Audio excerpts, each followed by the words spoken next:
Well, the top Democratic candidates for president took the debate stage last night in Las Vegas, and as predicted, Michael Bloomberg was a major target. The former New York City mayor appeared on stage alongside his 2020 rivals for the very first time. He faced questions about his record, about his behavior as a business leader. Nicole Killian has the highlights. I'd like to talk about who we're running against. A billionaire who calls women fat broads and horse-faced lesbians. And no, I'm not talking about Donald Trump. I'm talking about Mayor Bloomberg. Fight night in Vegas started in the opening round with Michael Bloomberg in the center of the ring. I don't think you look at Donald Trump and say, we need someone richer in the White House. Mr. Bloomberg had policies in New York City of stop and frisk, which went after African-American and Latino people in an outrageous way. The former New York City mayor said he was embarrassed about the outcome of the controversial policing policy. It got out of control. And when I discovered that we were doing too many stop and frisks, we cut 95% of it out. It was a 2013 court order that actually led to the eventual end of the practice in New York City. He figured out it was a bad idea after we sent in monitors and said it must stop. Even then, he continued the policy. Bloomberg, who has largely averted face-to-face scrutiny, was also asked about allegations of sexual harassment at his company. I have no tolerance for the kind of behavior that the Me Too movement has exposed. In my company, lots and lots of women have big responsibilities. They get paid exactly the same as men. I hope you heard what his defense was. I've been nice to some women. And was pressed about whether he would release former employees from non-disclosure agreements. We have a very few non-disclosure agreements. How many is Let me that? finish. How many is that? None of them accuse me of doing anything other than maybe they didn't like the joke I told. And let me point, there's agreements between two parties that wanted to keep it quiet. You could release them from that immediately, because understand, this is not just a question of the mayor's character. This is also a question about electability. We are not going to beat Donald Trump with a man who has who knows how many non-disclosure agreements and the drip, drip, drip of stories of women saying they have been harassed and discriminated against. That's not what we do as Democrats. Bloomberg also dueled with current frontrunner Bernie Sanders. The best-known socialist in the country happens to be a millionaire with 3 houses. What did I miss here? Well, you'll miss that I work in Washington, House 1. That's the first problem. Live in Burlington, House 2. That's good. And like thousands of other Vermonters, I do have a summer camp. Forgive me for that. Where is your home? Which tax haven do you have your home? New York City. Former South Bend Mayor Pete Buttigieg pitched himself as the moderate choice.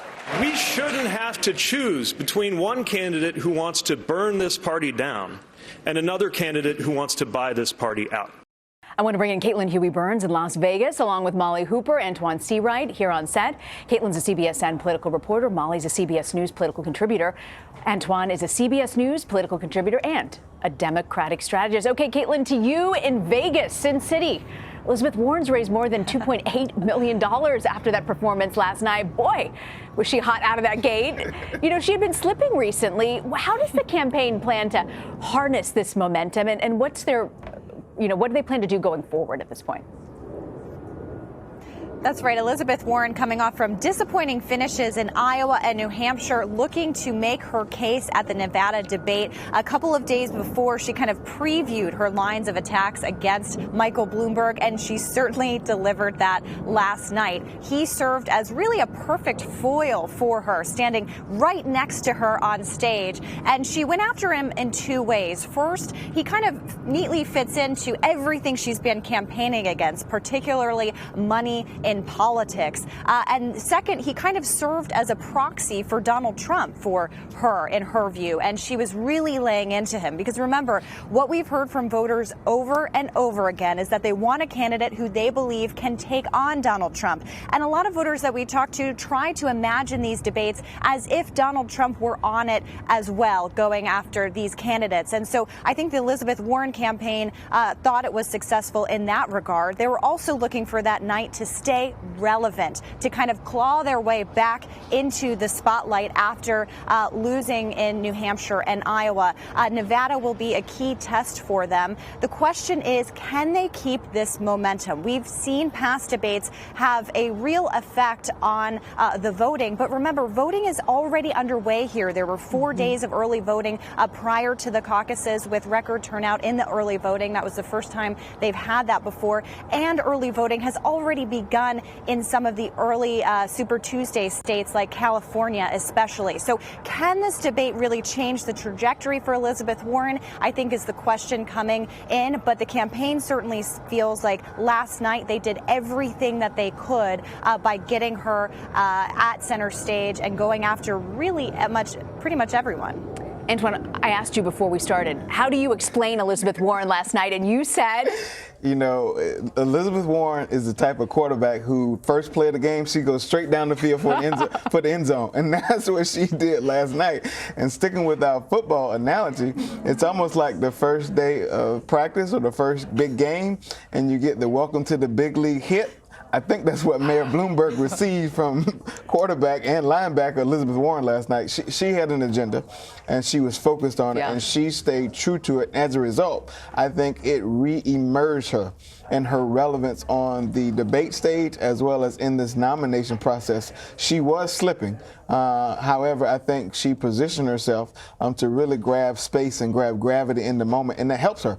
If we learned anything from New Hampshire, the New Hampshire debate elevated Amy Klobuchar. Last night, I do believe her performance, Elizabeth Warren's performance, will help elevate her possibly to a third-place finish in Nevada that could keep her campaign alive. You know, sticking with your football, I love when sports and politics intertwine. I love that. So why was Bloomberg not training off season? What happened last night? Well, he wasn't lifting weights. Not enough. What happened, right? Obviously, his offensive and defensive coordinator did not give him plays to prepare for. We saw that play out in so many ways. When you're playing ball at such a high level, there are certain things you have to keep in mind.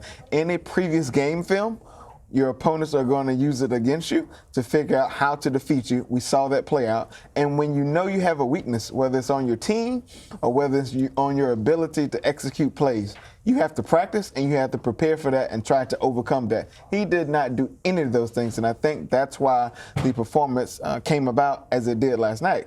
However, I will pivot to say, don't think that everyone who's going to vote in this process was paying attention and they're going to define him by one debate performance. I think he has a chance to recover. How he recovers will be critical to how successful he will be, especially Super Tuesday. And, you know, people even forget President Obama had bad debate nights, you know, against Hillary Clinton and still managed to And Donald Trump did not win any debate. But now he's the president of the United States. So maybe we're... But he had the money. And that's the whole thing. He had the money. And like for somebody like Michael Bloomberg, I mean, okay, it's a bad debate performance. So what? I can still have advertisements in all the Super Tuesday states. And guess what? I'm not even competing in Nevada, you know. But for somebody like Amy Klobuchar, who does not have those billions of dollars, you know, it seems like these debates really, and Elizabeth Warren, you know, they're very important for those individuals who are like sort of second tier, I hate to say, they're second string, you know, and they want they want to get off the bench, put me in, coach, they want me put in. Well, so I do want to ask you about Pete Buttigieg and Amy Klobuchar. There was sort of an exchange where one of the moderators pushed Amy Klobuchar pretty hard for not remembering at one point the president of Mexico's name. That was in a previous debate. Here's how that went down. You're staking your candidacy on your Washington experience. You're on the committee that oversees border security. You're on the committee that does trade. You're literally in part of the committee that's overseeing these things. And we're not able to speak to literally the first thing about the politics of the country to ourselves. Are you trying to say that I'm dumb, or are you mocking me here, Pete? I'm saying that you shouldn't trivialize that I made an error. People sometimes forget names. I am the one that has, number one, has the experience based on passing over 100 bills. Molly, I want to ask you, you know, these two folks went against each other, you know, really took jabs at each other. But what is Amy Klobuchar's record on Capitol Hill? I mean, I won't know if I would have used the word dumb. I would have said, are you saying I'm ineffective? because of the senators up on that stage, only Joe Biden has passed more legislation, and I mean sponsored as the lead sponsor of a bill. Only Joe Biden has had more of his bills signed into law than Amy Klobuchar. She's had 14 of her bills signed into law. Bernie Sanders has had 1, and he's been there since 1991. Wow. Elizabeth Warren has had 1, and she's been there for about the same time. But this is over 6 years. These are Republicans and Democrats on these bills that Amy Klobuchar has gotten through to the president's desk. And I think that it says a lot when one of your competitors, like an Elizabeth Warren, weighs in and says, we all make mistakes. We all forget names. Sort of, Pete, why are you making this such a big deal? And especially for somebody like Pete Buttigieg, who's trying to run as a moderate, or he wants to get things done in Washington D.C. Well, it's hard to make the argument that he would be better at that than Amy Klobuchar. I want to talk to Antjuan about math. Math matters. A subject I'm not good, but you always tell me math matters. New Hampshire, Bernie Sanders is surging in the polls. He won New Hampshire. He's surging in the polls at this point. Is the math, the delegate math is what I'm talking about, on his side? Today it is. Tomorrow the equation could change. Math is very coordinated with momentum. We saw that in Iowa. We saw that in New Hampshire. I'm convinced we will see that in Nevada. But the formula to get the end of the equation will look different, because African Americans and Latinos will finally have their rightful say-so in this process. So the math complications change a bit, because when we get to South Carolina, 61% African American, 55% women, that matters, because many of the states that follow have very reflective demographics. So the math formula for Bernie Sanders that worked in Nevada, in New Hampshire and Iowa, may not work for him in South Carolina and Super Tuesday. And when we have the next leg of this flight, Florida, and then when we get up north, where working class, white and blacks will have their say-so, the complications could get very complicated. And I'm not a good math student, so I would just tell you to hold on. All right, well, hold on. I do want to turn to Caitlin, though, who's actually on the ground in Nevada. Caitlin, we've got Amy Klobuchar, who saw this bump in the New Hampshire after the New Hampshire primary. Really strong debate performance there. How do we think last night's debate is going to impact the Nevada caucus this weekend? That's right. Amy Klobuchar really benefited from a good debate in New Hampshire, and that helped her really surge in the state, getting 3rd place, which is a really good finish for her, and kind of boosted her coming out west here to Nevada. The campaign has had to rapidly expand, and while she's been here in Nevada, she's also been trying to campaign in neighboring states, those Super Tuesday states, where the bulk of this election will be decided, this primary election will be decided, given that there are so many delegates at stake there. So she knows she really has to build a campaign. I asked her last night if she could kind of set the tone, or set what she expects to do here, and she said she's building a campaign. This is a really critical time in the campaign, because it is the first time that a more diverse electorate gets to have their say in this election and gets to go in front of these candidates and assess them.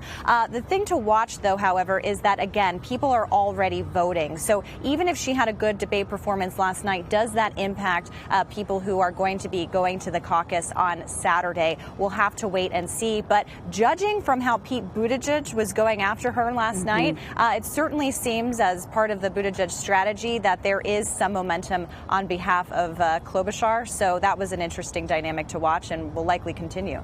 Caitlin Huey-Burns, Molly Hooper, Antjuan Seawright, thank you all.